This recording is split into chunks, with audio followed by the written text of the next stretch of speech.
Oh my gosh, I cannot fold another blanket. I cannot wash another dish.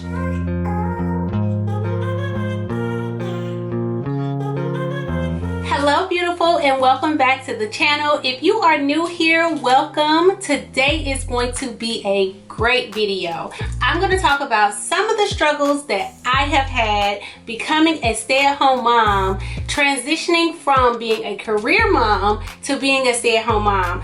I know that I'm not the only person who have felt some of the things that I'm going to talk about in this video, and I just really want to make this video for you to know that you're not alone. You're not the only one feeling these feelings. I know for myself, oftentimes I feel like I am the only one on this island of being a stay-at-home mom, but the fact of the matter is I am not. So the purpose of this video is to show you and to share with you some of the struggles that I've had. Hopefully you can resonate with some of these struggles, and it makes you feel heard and seen, and it makes you feel like, you know, I'm not the only one that's going through these things, and it encourages you. And of course, I'm not gonna leave you with some of the things that I've gone through without giving you any tips on how I have gotten through some of those struggles. That will be in the next video, so make sure you turn on your notification bell so that you are getting the videos and you are getting the alerts for whenever we do upload another video, and when we upload that video, which is really soon. Okay beautiful, so let's jump right into the video. The first thing, I'm just gonna go right for the gusto, and that is loss of identity. That is something that I feel like a lot of women may struggle with at some point in time in their life, whether you are a stay-at-home mom or you're a working mom or whatever, right? Or you're a caretaker. Whatever the case may be, at some point I feel like a lot of women or people struggle with feeling the loss of identity. But specifically for a working mom transitioning into being a stay-at-home mom, the loss of identity is very prevalent because for myself, let me speak for myself, a lot of my validation and how I affirmed myself was in my work. It was in my craft. It was in my ability to say I am successful at my career. And it did give me validation. It did give me purpose. It did help me grow into the woman that I am. I thank God for my career because it did so much for me as a growing woman in my 20s. It gave me so much confidence. It built my self-esteem because it made me feel valuable. So transitioning from being a career mom or a career woman into being a stay-at-home mom and not having the same pace, or transitioning from doing one thing to another thing, even though they both can feel like, you know, being a stay-at-home mom can very much so feel like work, but you're doing something totally different. Trying to find value in what you're doing as a stay-at-home mom, in laundry and dishes and nurturing your children and taking kids to dance practice and reading books and doing bedtime stories and just cuddling with them on the couch and letting them know that you love them and giving them, you know, affirming words as a mother. All of those things, it takes intentionality, and it can often feel like work, you know. Not all of those things, but some of those things can feel like working, cooking for your family, all of those things. So trying to find purpose in your new job assignments and titles, opposed to where you were in your career, can definitely play on your identity. Just the structure and the routine of your day is different, and sometimes it can become like this aimless type of thing, you know, like you're not, for myself, again, let me speak for myself, I felt like I'm not doing enough, or like I'm not hitting the mark, where in fact I really truly am. And there were several things that I had to do in order to see that, to feel that. And again, we're going to talk about that in the next video. But moving on to number 2, adult interaction. I truly miss adult interaction.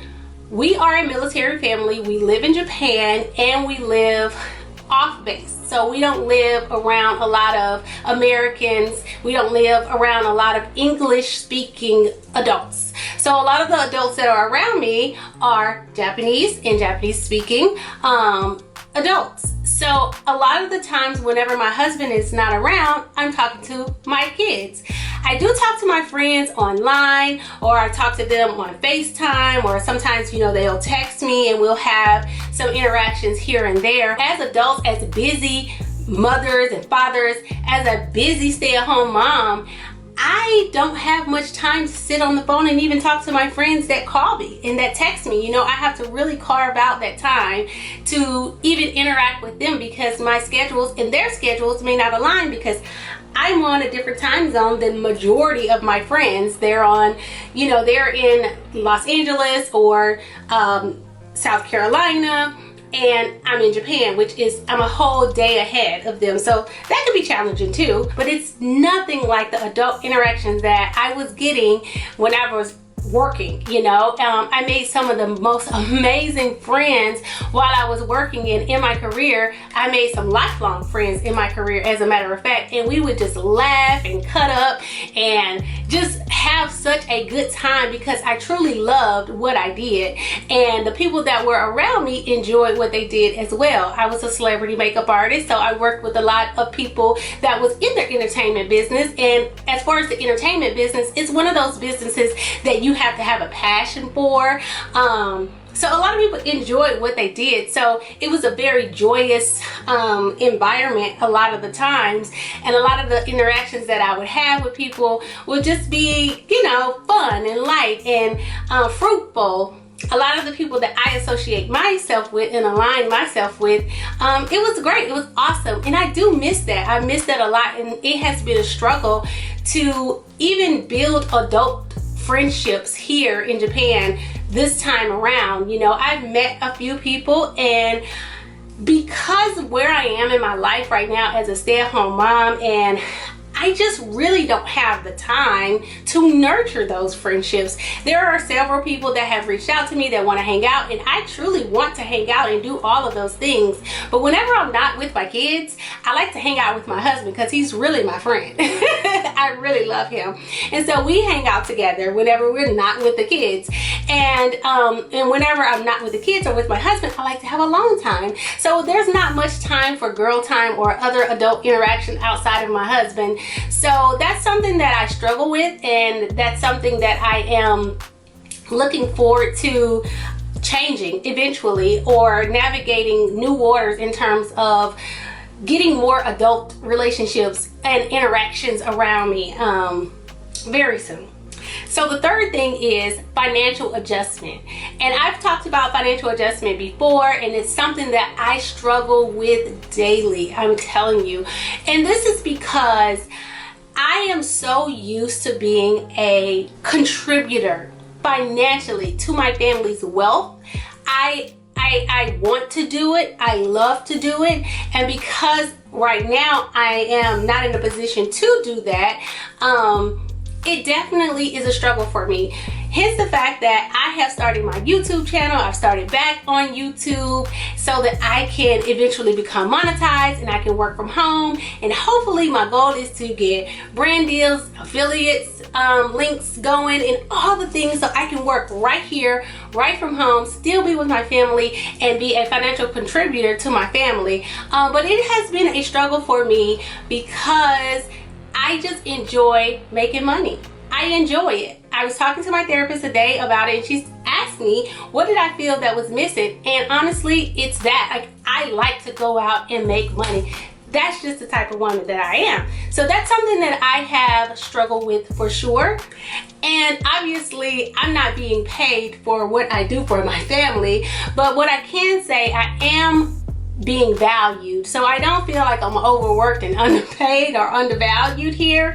I do feel valued. I do feel like they appreciate me, and my husband, he's such an amazing husband, so he does do that. But the fact that we took away my income, you know, we have other streams of income, but the fact that we took away one income from the other streams that we have, it was a financial adjustment, and it is something that personally I'm struggling with. Okay, so number 4 is balancing responsibilities. Thankfully, I have a husband who is amazing and he is my partner, but sometimes it is a struggle, you know, having this responsibility to uphold my house, because currently my husband is on deployment. So he's not here to partner with me in the responsibility. So all of the responsibilities is on me. I do have a 10-year-old that helps me out a lot, but again, she's 10. So, but I'm the mom, I'm the parent here, and a lot of the responsibilities is on me. So that is something that I struggle with in terms of I have to do the laundry, I have to do the dishes, I have to do, you know, to feed the kids. I have to do everything myself, especially now with my husband being deployed. Everything falls on mom, and that can be a struggle, and it definitely can cause burnout. And I have to take time for myself, and a lot of times I have to prioritize what is important or what could wait. But again, that comes along in some of the tips that I'm going to give you in the next video on some of the things that I have done to overcome some of these struggles. But having those responsibilities, you know, just mainly weigh on me, because my husband, even when he's home, he works all day. So I want to make sure he comes home to a clean home and all those things, and clean laundry and food and all of those things. So, you know, adjusting from, I was doing all of those things as a career woman, but it felt different. It just felt different. Plus, we only had one child when I was working. And when I went back to work after the pandemic, Willow was really small still. And so now we have 3 kids. So my workload is a lot heavier than when I was working. So I think that when I was working, if we would have had 3 kids, I probably would have hired help. But because I am a stay-at-home mom, I can do those things, and I can hire help if I wanted to. But a lot of times I just knock it out myself. Again, I just do it myself. But it is something that I struggle with in terms of transition, you know, and how it affected me emotionally. It's like, oh my gosh, I cannot fold another blanket. I cannot wash another dish. Listen, the struggle is real. So that brings me to number 5, which ties in a lot with number 1, and that is self-worth and validation. A lot of times I feel like in this season I've struggled with finding my worth in being a stay-at-home mom. I found myself not feeling very validated, and not that no one doesn't validate me around me, because my husband validates me, my children validate me, their words mean a lot to me, but I think it's more of a personal thing that I have struggled with. And I've tried to find different ways to find self-worth in this season outside of working. And it is something that I'm currently working on. It has been a journey. I have been a stay-at-home mom here in Japan for, it'll be 3 years in September. It is June now. So it's been a while, you know, and with me having our baby and coming off of postpartum, and then my emotions going up and down, you know, all of those things have played on my self-worth and how I feel validated by what I'm doing currently.